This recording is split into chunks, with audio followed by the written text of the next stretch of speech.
Hey book nerds, welcome to my channel. So it has been a hot minute since I filmed anything. If you follow me on Twitter you already know, but it turns out November was a really bad month for me booktube wise. I had a module as part of my PhD which involved me being shipped off to live in a travel lodge for 2 weeks. So I didn't get anything filmed there because it was really depressing and awful. I also had a really bad time doing that module, it was really tough. And then I had about 4 days in Disneyland, which was insane, and it was really good and really great, but again, couldn't film anything. And I came back and I was still halfway through a module, so I skipped some of my module to go to Disneyland, which I did clear with my lecturer, but it meant I had to do catch up, and now my module is over, I still have work to do, but I can actually film again, which is great. So I'm going to film my November wrap-up. My October wrap-up just went out, but I'm going to film my November one. So I have a mug of mulled wine, well, a disposable cup of mulled wine to get me in the Christmassy mood. And I'm going to tell you about the books I read. So, as you may have guessed already, it was actually a really bad reading month for me as well. I only read 10 books in total, which is really good for some people but just really bad for me. It's like way below my average, and it means that for the year I wanted to hit 200 books and I'm not sure I will now, which is really bad, but I'm not beating myself up about it. I'm being reasonable, I had important work to do.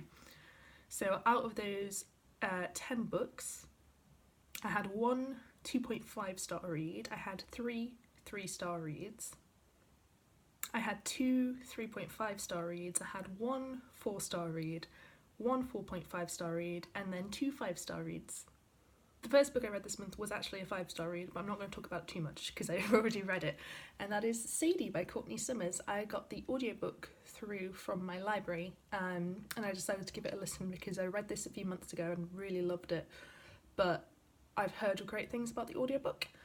And like I said, I'm not going to talk too much about it. I'll link whatever wrap-up I did talk about it below. I can't remember at the moment which month I read it in.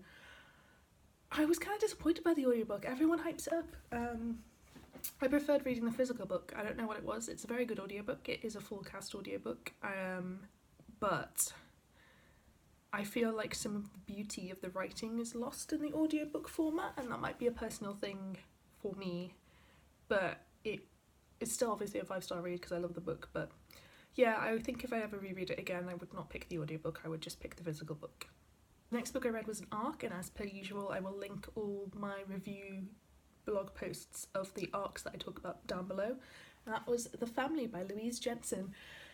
Sadly I didn't really like this one, I gave it 2.5 stars. And a part of that maybe because this is the book where I was slumping pretty bad. It took me about almost a week and a half just to read this book, which is not a good sign. But it was also smack bang in an unpleasant module, so that might have influenced my opinion a little bit. I just found it very basic. I thought it had some good potential, but it took ages for the plot to actually get going. And once it did, I just wasn't really interested. I didn't really like the characters that much. I don't think it explores the interesting part of using a cult as a thriller setting.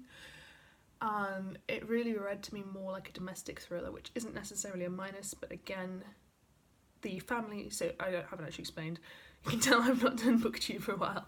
So The Family is a book about this woman who moves in with this commune of people, and they're all living together, and she moves there because she's having some financial trouble. Her husband just died, they're recovering from the tragedy, and she's like, someone's trying to take away her business, so she gets told that she can find help with this group of people, and she joins them, but they're kind of a cult. Weird stuff starts happening. Yeah, I found it a bit dull, to be honest, and the writing wasn't great. There were some really odd phrases, particularly at the start of the book, which really surprised me because everything else I've read by Louise Jensen so far, the writing has been a strength, but there was just odd sentences, like adjectives would be used multiple times in the same sentence, like the same adjective, and there would just be weird phrasing. So yeah, it was pretty disappointing.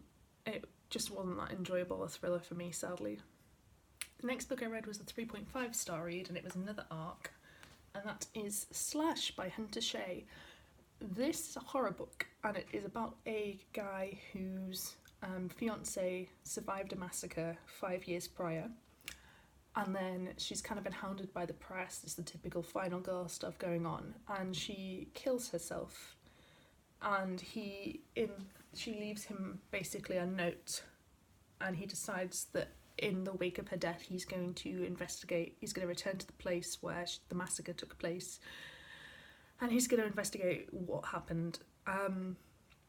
And he goes back with some friends, and it seems like the serial killer who attacked her might still be around. So it's a horror book. This, I actually really appreciated its creativity. This was really cool. So it is a supernatural horror, which is a light spoiler. It's not really a spoiler, and I think it's kind of important to know going in whether or not it's supernatural, because I don't particularly enjoy supernatural horror in this ilk usually, but this was incredibly well written. I was really impressed by the writing style. I was really impressed by the characterization. The characters are really solid, and it made me care about a genre that I don't normally enjoy, so that was really cool. I'm not going to spoil anything else about the plot, but I will say that the nature of the supernatural elements was really cool. It was something I've not seen done before, and I really appreciated the creativity with that. Again, I'll link my full post down below. It's still spoiler free, so you don't need to worry about that, but just if you want more detail on these aspects. And yeah, I would definitely read more by this author. I think he's only written this kind of supernatural horror anyway, which is a bit of a shame, but I've got one more book on my TBR by him, and I'll definitely be picking it up soon based off reading this one, so I really enjoyed that.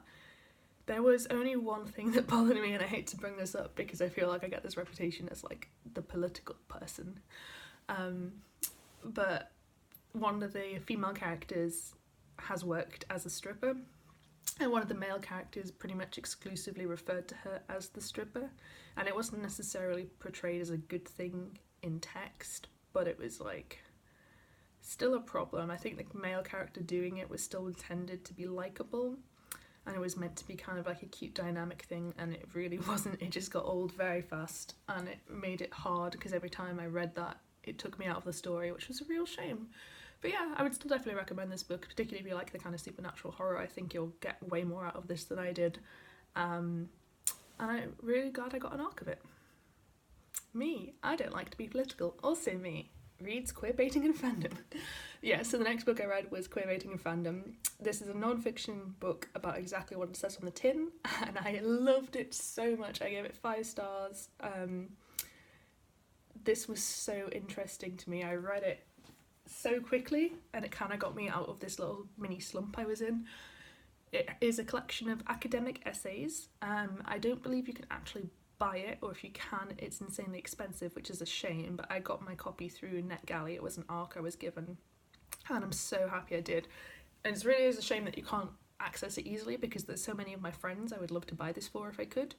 But it's a collection of academic essays all about queerbaiting. If you don't know what queerbaiting is, it is the term to use it for a marketing technique whereby in a TV show or a property they will imply that there is a queer relationship going on between 2 characters, or there will be a queer character, or a whole host of other things that this term covers. But essentially they promote that this thing will happen and then it doesn't happen, and so you're like baiting queer people to think that there will be representation that they don't get, therefore you get their money. The scope of the essays was really impressive. Again, there'll be a full list in my review down below, I'll link, but it covered the obvious suspects in the TV shows. So Sherlock, the BBC Sherlock is a huge TV show that this gets accused of regularly. Supernatural's another one. It covers all the ones you would expect. There were 2 chapters on Harry Potter, one I expected and one I did not, which was super interesting. But it also covers things I didn't expect. So it covers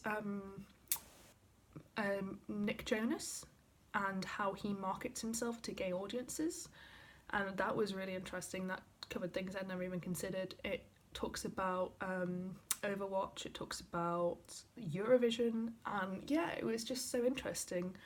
there was a lot of stuff that I knew, but like I said, there was a lot of chapters that I hadn't considered before, and that was really cool. And I love this book. I think I will definitely reread it at some point. I wish I could, like I said, buy it for all my friends, but if you can get yourself a copy and it sounds like something you are interested in, I definitely recommend it. It was really entertaining.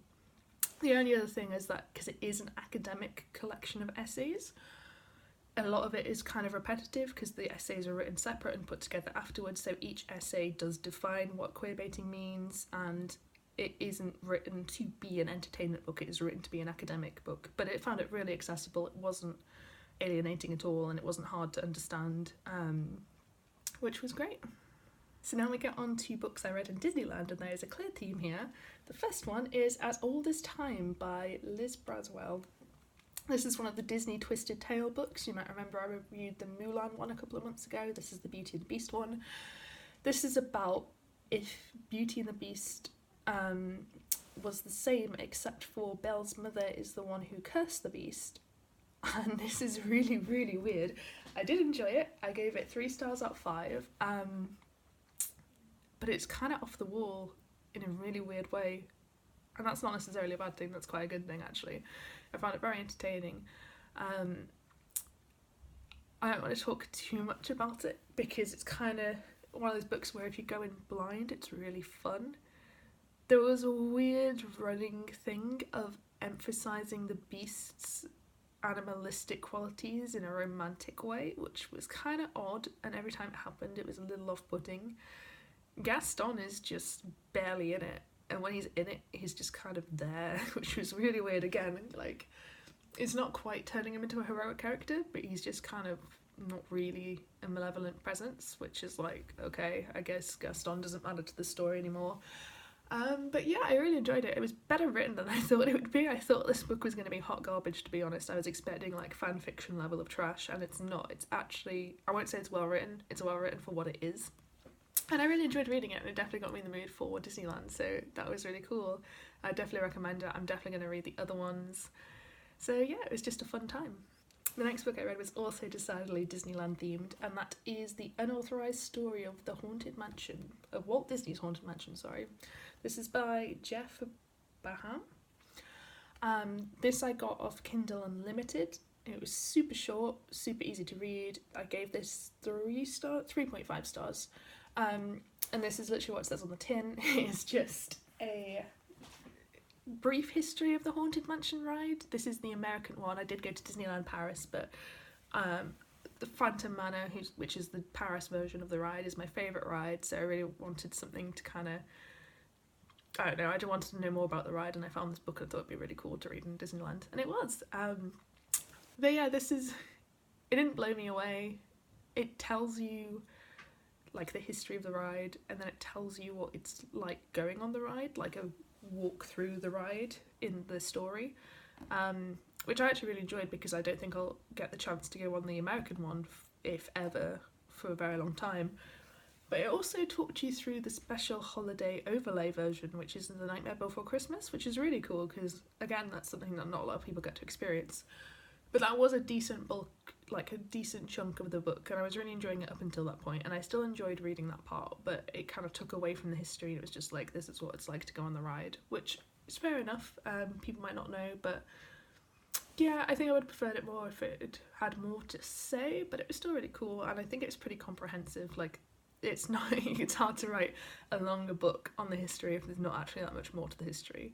But yeah, I found it really interesting. I definitely recommend it, particularly if you're interested in the Haunted Mansion or Phantom Manor or anything like that.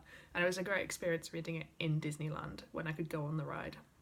The next book was another ARC that I got given, and this is a really, really good one. It is Violet by Scott Thomas. I gave this 4.5 out of 5. I suspect this will be bumped up to a 5-star, kind of what I said about Kill Creek, where I'm not 100% sure, so I don't want to give it prematurely, but also I loved the book. It was so good. This is a horror story about a woman who has lost her husband recently, and she moves to her old childhood home with her daughter for the summer because her daughter has gone mute after her dad died, and our main character's kind of at the end of her tether. She doesn't really know what to do, so she's like, we'll just go back to my childhood home and that'll fix everything. But her childhood home has been utterly abandoned, it is overgrown, and there was something weird that happened as a child to her, and there's something weird starts happening again. And I don't really want to say anything more than that. You can find out more about the plot from the blurb, but I think actually the plot given by the blurb doesn't happen until really far into the book, so I almost think you should go in more blind than the blurb tells you. But this was such a good horror book. It is very different to Kill Creek. It's got a very different tone. It is definitely what you would call a slow burn, if there is such a thing. And it's very character driven and character focused, particularly just on basically the two main characters, which is the mother and her daughter. I really, really enjoyed that. It was so good. But it is very much that kind of horror book. So if you're expecting a lot of scary content or a lot of weird stuff going on and happening rapidly, it's not like that at all. It's mainly a story about this woman and her daughter, and then the horror stuff starts happening. But it was so good. I loved it. I thought it was almost perfect. It probably will be perfect, hence the 5-star rating. Again, I'm not really going to say anything more about this, but I loved it. Please read my review down below if you want more detailed thoughts, and I talk more about the characterization and the themes and stuff. But this is definitely one of my favourite books of this year, and yeah, I cannot wait to see what else Scott Thomas does, because so far, like, he's not disappointed me, so I'm really excited. I hope he brings out more books soon. That would be great. The next book I read was The Broken Girls by Simone St. James. This I gave 4 stars out of 5 to. This is a thriller, and it is set, so it's set in 2 time zones, time eras, I don't know what you call it, but time periods, that's the word I'm looking for. So there is the present day, where we have our reporter main character, and there is the past, which is focused on these 4 girls who attended this school. So there is this female boarding school, and these 4 girls attended it in like the 60s, and then in the 80s, our main character, the reporter main character, her sister died at the school. And then the present day, she's kind of investigating her sister's death because they're going to reopen the school, and she gets dragged into the story of the girls from the 60s, so she starts investigating that crime instead. As you may have gathered from my explanation, there's a lot going on in this book, and it's kind of weirdly set out. So logically you would expect her to be researching the death of her sister, and the chapters set in the past would be exploring that, but because there's this weird third element where it was the original girls from the 60s, the 2 storylines are sort of connected, but it's a weird way to write it. And I feel like I almost should have rated this book less, because realistically it's a very messy book. There's so much going on. Like I said, it's kind of weirdly laid out in terms of its plot, but I just really enjoyed it, and I think it would bother a different person more than it bothered me. But I found it really interesting. The characters were good, which helped. The pacing itself was pretty consistent within the story. I felt like there was something happening every chapter. I didn't feel like it was bogged down at any point, which is pretty important in a thriller like this. And yeah, I just really enjoyed it. I found the ending pretty satisfactory, which is a good sign for a thriller. Yeah, I really enjoyed it. It was only afterwards that I started thinking about it more, and I thought, actually, that's kind of a mess of a book. But I seem like I'm being really negative, but like I said, it was 4 stars. I did really enjoy it, and I liked it at the time, and I would read more by this author. And it almost gets set like apart because of that. Oh, and I will say as well, there's another element where there's a ghost story at the school, and that's pretty actually quite important to the story, so I think it should be something you're aware of if you're going into it, because I wasn't aware of it and it surprised me a bit, and it leads it slightly more in the horror direction, but it is still very much a thriller. And yeah, it's a hard book to explain, but I did like it. I definitely recommend reading it if it's on your radar. I think it's really entertaining, and yeah, I definitely liked it. And the penultimate book I read in November is Her Pretty Face by Robyn Harding. This I gave 3 stars to. This sort of the opposite to the previous book I just talked about. This was really badly written. I don't know what it was. The characters were a bit weird. There's not actually that much of a story. Again, this is going to sound really negative, but it wasn't that bad. It was 3 stars out of 5. There were some good plots to it. It was kind of interesting, the story it told. But there's no surprises in it. Like 0 surprises. So you find there's stories about these 2 women, and one of the women has just started at a school, and it's kind of like Big Little Lies-esque, where they're both the mother of these kids at the school, and there's like a slight scandal with the kids at the school, and they become friends, and one of them is really wealthy and is impressing the other one, and they both sort of have a dark past, but you don't know which of them has the darkest past or what those pasts are. But then there's chapters told in the past about one of them, but you don't know that. Well, you're not actually meant to know that it's one of them, but it's really obvious. So I'm not gonna. That's kind of a spoiler, but not really. Like Books and Lala said that in her review, I believe. And it was only as an afterthought that I was like, oh yeah, actually, that's true. That's not what is in the book. But yeah, and then there's just nothing surprising. It plays out exactly as you think it's going to play out, and it was kind of a disappointment. It was very straightforward. It was sort of poorly written, but not terrible. It was just a very run-of-the-mill, average book, and I wouldn't say don't read it. I'm going to read more by this author. It's not enough to put me off the others that I've got on my TBR written by her, but it was just kind of disappointing. I just didn't see the big deal. It's very linear, and there's not much going on, which is a shame for a thriller. But yeah, it's an alright book. And the final book I read was another arc. This was clearly the month of arcs, and it was Girls of Storm and Shadow by Natasha Ngan. This is the sequel to Girls of Paper and Fire. I'm not really going to say anything about the plot, because I don't want to spoil Girls of Paper and Fire if you've not read it. This I gave 3 out of 5 stars to. It wasn't really my cup of tea, to be honest. I'll link my review down below for more details, but it's a very different story plot-wise to Girls of Paper and Fire. It's got a very different tone. It's got a kind of gearing up for a war sort of tone, and I don't really enjoy those kinds of books, which didn't help. The author has fixed some of the problems that were present in Girls of Paper and Fire and made some of the others worse. The relationship between the main characters is better in some regards and way worse in other regards, so I don't really know what to say. I think if you didn't enjoy Girls of Paper and Fire, this book is not a reason to continue with the series, sadly. That sounds really harsh when I phrase it like that, but I mean, if you didn't like the first one, this doesn't vastly improve on the reasons why you probably didn't like the first one.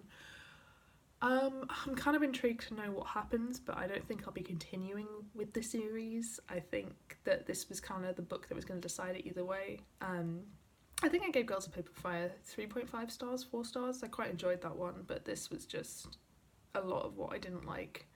And there was a lot of characters as well I either didn't remember being in the first one, or they just weren't in the first one and they weren't introduced properly. I don't know which it was. But yeah, it was a shame. So those are all the books that I read in November. Kind of sad to end on a downer, but it's the order I read them in.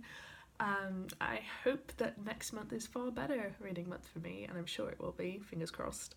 I hope you had a good November anyway. I'm sorry I've not been around. My filming should be way more consistent now. Thank you so much for watching this video. I hope you enjoyed it. If you did, please give me a thumbs up. It helps me out massively, and I hope to see you next time.